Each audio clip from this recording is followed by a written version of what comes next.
বাঁকুড়ায় শৌচকর্ম করতে গিয়ে দ্বারকেশ্বর নদীতে তলিয়ে গেলেন এক প্রৌঢ়।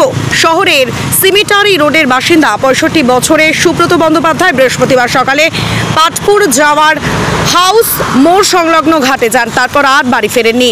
বাড়ি থেকে নিয়ে যাওয়া মগ নদীর ধারে পড়ে থাকতে দেখে পরিবারের লোকজন সন্দেহ করেন তিনি জলে তলিয়ে গেছেন।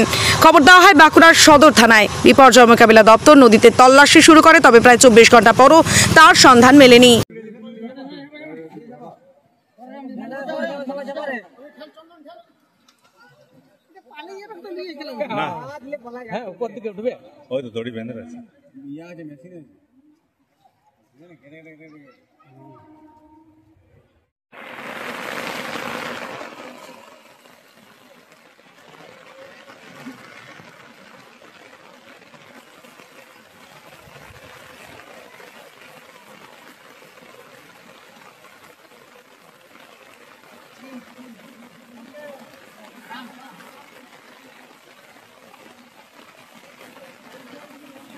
ভিজে গেছিলে দাঁড়ায় থাকে কিছু লাভ না।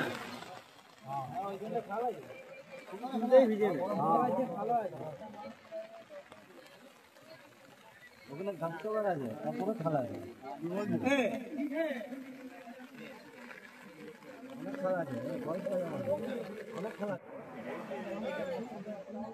কিভাবে জানতে পারলাম? ঘর থেকে 10:30টার সময় বেরিয়েছিল। 10:30টার সময় বেরিয়ে পড়ে, তারপরে দিদা আমার কাছে 11টার সময় যায়, বলছে তো লাতি, মানে ও লাতিকে খুঁজছিলাম। বলি না, ও তো বাড়িতে নেই। তাহলে দিদাই এসেছিল, দিয়ে ওই জায়গাতে মগটা নামানো ছিল উপর করে। দিয়ে পরে যাবার সময় কেঁদে কেঁদে দিদা ঘর গেল, আমরা অতটা বুঝতে পারিনি।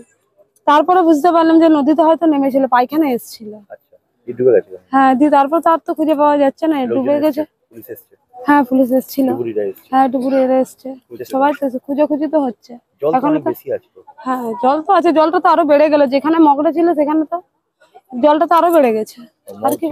হ্যাঁ, একটা মগটা নিয়ে আসে রোজই, রোজে মগ নিয়ে 1 মগ করে জল আসে, কোনোদিনই নদীতে নামেনি। আজকে কি হলো জানিনি। আজকে আরে বাবা, আমরা তো জানি নদীতে নামবেন, আমরা তো বারণই করেছি যে নদীতে বান আছে, আমার দরকার নেই, ঘরে চান করে, কলতলে চান করে। সবাই জানে যে কলতলেই চান করে, কলতলে হয় না ঘরে। হ্যাঁ, হঠাৎ করে এটা আজকাই হয়ে গেছে। আমরা 10:30টা নাগাদ খবর পাই, সুব্রত বন্দ্যোপাধ্যায় বলে একজন ব্যক্তি, 65 বছর বয়স। উনি প্রাতকৃত্য করতে নদী ধারে এসেছিলেন।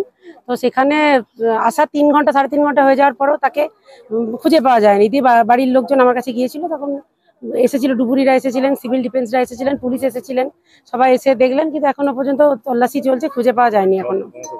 প্রচন্ড জল বাড়ছে, নদীর জল একদম সমুদ্রের মতো প্রচন্ড ঢেউ সহকারে জল আসছে, সেই জন্য খুঁজে পাওয়া খুব, হ্যাঁ, দ্বারকেশ্বর নদীর জল, সেই জন্য খুঁজে পাওয়া খুব মুশকিল। দেখুন, এখানে বয়স্ক মানুষ, উনি এমনি নেশা টেশাও করতেন না, উনি এখান থেকেই অসাবধানতা বশত ডুবে গেছেন আমার মনে হয়। এখনো খুঁজে পাওয়া যায়নি, চেষ্টা একদম আপ্রাণ চলছে। আমরা রয়েছি। আমার নাম অনন্যা রায় চক্রবর্তী, এই এলাকার কাউন্সিলর।